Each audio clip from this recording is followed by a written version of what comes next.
زید فاصیب ثم اخذها جعفر فاصیب ثم اخذها عبداللہ ابن رواحۃ فاصیب وان عینی رسول اللہ صلی اللہ علیہ وآلہ وسلم لتذرفان ثم اخذها خالد بن الولید من غیر امرۃ ففتح له۔ حضرت انس بن مالک رضی اللہ تعالیٰ عنہ روایت کرتے ہیں کہ حضور صلی اللہ علیہ وآلہ وسلم نے ارشاد فرمایا کہ اب زید بن ثابت انہوں نے جھنڈا پکڑ لیا ہے اور اب وہ شہید ہو گئے ہیں۔ پھر آپ نے فرمایا کہ جعفر انہوں نے جھنڈا پکڑ لیا ہے، پھر فرمایا کہ وہ بھی شہید کر دیے گئے ہیں۔ پھر آپ نے فرمایا کہ عبداللہ بن رواحہ انہوں نے جھنڈا پکڑ لیا ہے اور پھر فرمایا کہ وہ بھی شہید ہو گئے ہیں۔ اس کے بعد راوی کہتے ہیں میں نے حضور صلی اللہ علیہ وآلہ وسلم کے چہرے مبارک کی طرف دیکھا، آپ کی دونوں آنکھوں سے آنسو روا تھے، اور اس کے بعد حضور صلی اللہ علیہ وآلہ وسلم نے ارشاد فرمایا کہ اب جھنڈا جو ہے وہ خالد بن ولید نے، کسی کے کہے بغیر خالد بن ولید نے پکڑ لیا ہے اور اللہ تعالیٰ نے ان کو فتح عطا فرمائی ہے۔ یہ روایت جو ہے یہ بڑی عام روایت ہے، غزوہ موتا کے متعلق ہے۔ غزوہ موتا اس زمانے کی جو سپر پاور طاقت تھی، جس طرح کہ اس زمانے میں امریکہ کو سپر پاور سمجھا جاتا ہے، اس زمانے کی سپر پاور طاقت کے خلاف یہ جنگ لڑی گئی، اور صحابہ کے ایمان کا عالم یہ تھا۔ آج اس زمانے میں صحابہ کے اوپر انگلیاں اٹھانا آسان ہے، گھر بیٹھ کے نا جی کھانا پینا سارا پیٹ بھر کے کھانے کے ساتھ کپڑے شپڑے پہن کے ہزار سہولتیں لے کے صحابہ کے اوپر تان و تشنیع کرنا یہ بڑا آسان ہے، مگر جس طرح قربانیاں صحابہ نے دی ہیں اس طرح کوئی مائی کا لال نہیں دے سکتا۔ حضور صلی اللہ علیہ وآلہ وسلم نے بھیجا تو حضور صلی اللہ علیہ وآلہ وسلم کو علم تھا کہ رومی جو ہیں یہ اردن کا جو علاقہ ہے، اس وقت جو اردن کا علاقہ ہے، دریائے اردن اور اس کا علاقہ ہے کرک، اس کے درمیان یہ جنگ لڑی گئی، یعنی مدینہ سے تقریباً 1000 کلومیٹر کے فاصلے پہ ہے۔ 1000 کلومیٹر بہت لمبا فاصلہ ہے۔ اتنے طویل فاصلے پہ حضور صلی اللہ علیہ وآلہ وسلم نے 3000 صحابہ کو بھیجا اور حضرت زید بن ثابت کو لشکر کا سپہ سالار بنایا۔ یہ بالکل ینگ اور نوجوان تھے۔ حضرت زید بن ثابت کو حضور نے سپہ سالار بنایا اور مد مقابل جو ہے رومیوں کا 1,00,000 کا لشکر تھا، یعنی 3000 صحابہ تھے اور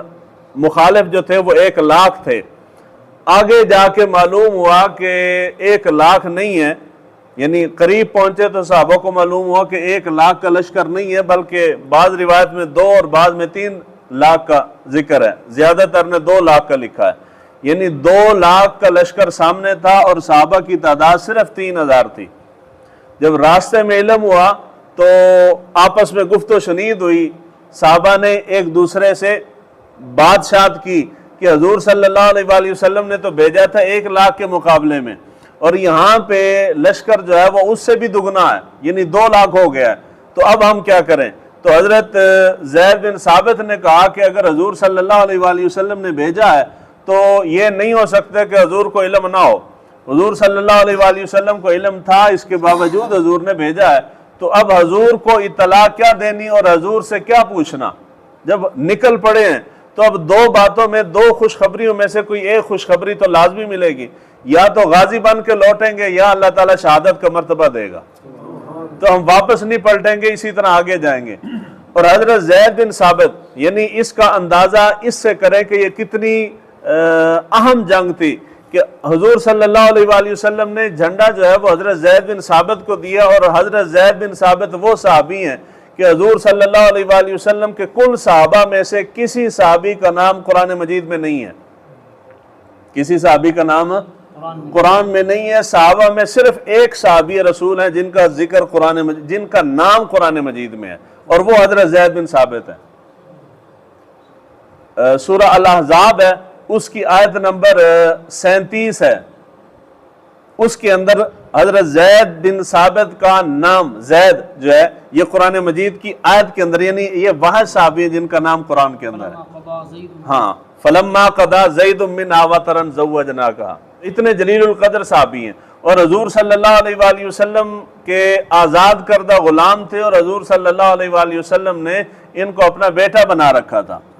یعنی اتنا قریبی تعلق حضور کے ساتھ تھا۔ دوسرے صحابی جن کا یہاں پہ ذکر ہو رہا ہے حضرت جعفر ہیں۔ حضرت جعفر حضرت علی شیر خدا کے بھائی ہیں، اور حضور صلی اللہ علیہ وآلہ وسلم ان کے ساتھ اتنی محبت کرتے تھے کہ جس وقت غزوہ خیبر فتح ہوا تو حضرت جعفر ہجرت کر کے گئے ہوئے تھے حضور کے حکم سے حبشہ کی طرف۔ ادھر یہ خیبر فتح ہوا، ادھر سے حضرت جعفر اسی دن، یعنی ادھر یہ فتح ہوا اسی دن یہ بھی پہنچے۔ حضور صلی اللہ علیہ وآلہ وسلم ان کی آمد پہ اٹھ کے ان کو گرم جوشی کے ساتھ ملے، اور حضور صلی اللہ علیہ وآلہ وسلم نے فرمایا کہ مجھے معلوم نہیں پڑتا کہ مجھے خیبر کے فتح ہونے کی زیادہ خوشی ہے یا جعفر کے آنے کی زیادہ خوشی ہے، یعنی اتنی محبت تھی حضور کو۔ تو حضور صلی اللہ علیہ وآلہ وسلم نے ان کو سپہ سالار بنا کے بھیجا۔ حضور صلی اللہ علیہ وآلہ وسلم نے جب روانہ کیا تو حضور کے علم غیب کے اوپر یہ بہت بڑی دلیل ہے۔ حضور نے ارشاد فرمایا، حضرت زید بن ثابت کو جھنڈا دیا، حضور نے فرمایا کہ اگر زید شہید ہو جائیں تو پھر دوسرے نمبر پہ جھنڈا جو ہے وہ جعفر کے ہاتھ میں ہوگا، اگر جعفر بھی شہید ہو جائیں تو فرمایا عبداللہ بن رواحہ جھنڈا لیں گے، اور پھر فرمایا کہ اگر عبداللہ بن رواحہ بھی شہید ہو جائیں تو پھر جس کو تم منتخب کرو جو اٹھانا چاہے وہ اٹھا لے۔ تو حضور نے 3 کے متعلق فرمایا تھا تو تینوں شہید ہو گئے اس جنگ کے اندر، 3 سپہ سالار جنگ کے اندر شہید ہوئے، زید بن ثابت بھی، اور حضرت جعفر طیار بھی، اور حضرت عبداللہ بن رواحہ بھی، اور حضرت جعفر بن ابی طالب، انہی کو حضرت جعفر طیار کہا جاتا ہے۔ اس کی وجہ یہ تھی کہ جنگ کے اندر آپ نے جھنڈا پکڑ رکھا تھا تو دوران جنگ آپ کے بازو کاٹ دیے گئے، جس ہاتھ میں جھنڈا تھا وہ تلوار ماری، یہاں کونیوں تک بازو کٹ گیا، دوسرے ہاتھ میں جھنڈا پکڑ کے آپ لڑتے رہے حتیٰ کہ وہ بھی کٹ گیا۔ تو روایات کے اندر ہے کہ یہ ان کے یعنی کونیوں تک ہاتھ نہیں تھے، یہ صرف اوپر والا بازو کا حصہ بچا تھا۔ تو وہ حضور صلی اللہ علیہ وآلہ وسلم کا جھنڈا تھا، جھنڈا عام نہیں تھا، اسلام کا جھنڈا تھا۔ تو آپ نے ہاتھ نہیں تھے تو وہ جتنے ہاتھ تھے یہاں تک سینے کے ساتھ لگا کے جھنڈے کو نیچے نہیں گرنے دیا،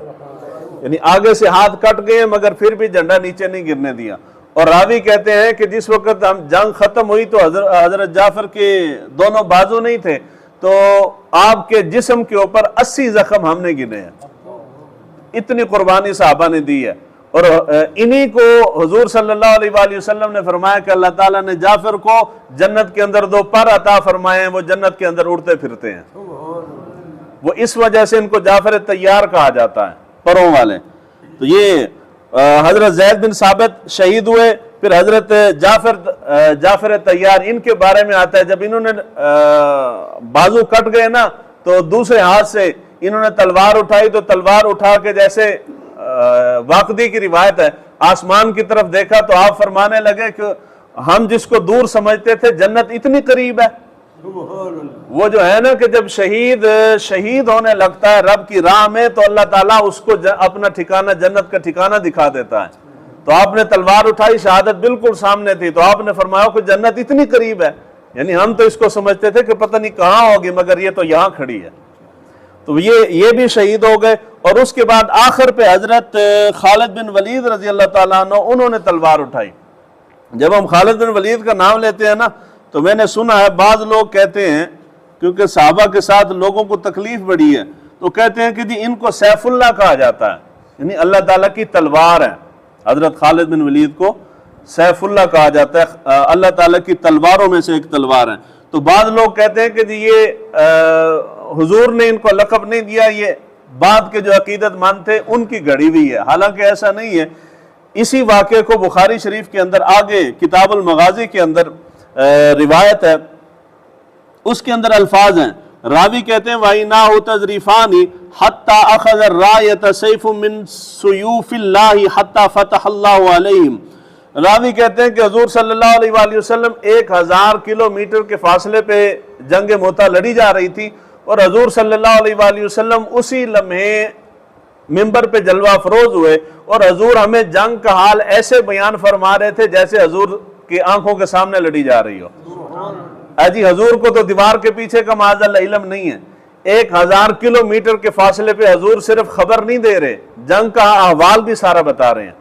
جب حضرت زید شہید ہوئے تو یہاں ممبر پہ بیٹھ کے حضور نے فرمایا کہ جھنڈا زید کے ہاتھ میں، جب وہ شہید ہوئے تو آپ نے فرمایا اب زید شہید ہو گئے، اب جھنڈا فلاں نے اٹھایا اب وہ بھی شہید ہو گئے، اب فلاں نے اٹھایا اب وہ بھی شہید ہو گئے، حتیٰ کہ حضرت خالد بن ولید نے اٹھایا۔ جب فتح ملی تو حضور نے فرمایا اللہ تعالیٰ نے ان کے ہاتھ میں فتح بھی دے دی ہے۔ تو جو لوگ یہ عقیدہ رکھتے ہیں کہ معاذ اللہ استغفر اللہ حضور کو علم نہیں ہے، وہ اول درجے کے جاہل لوگ ہیں۔ حضور صلی اللہ علیہ وآلہ وسلم کو اللہ تعالیٰ نے ہر چیز کا علم عطا فرمایا۔ تو یہ روایت ہے، اس کے اندر راوی کہتے ہیں جب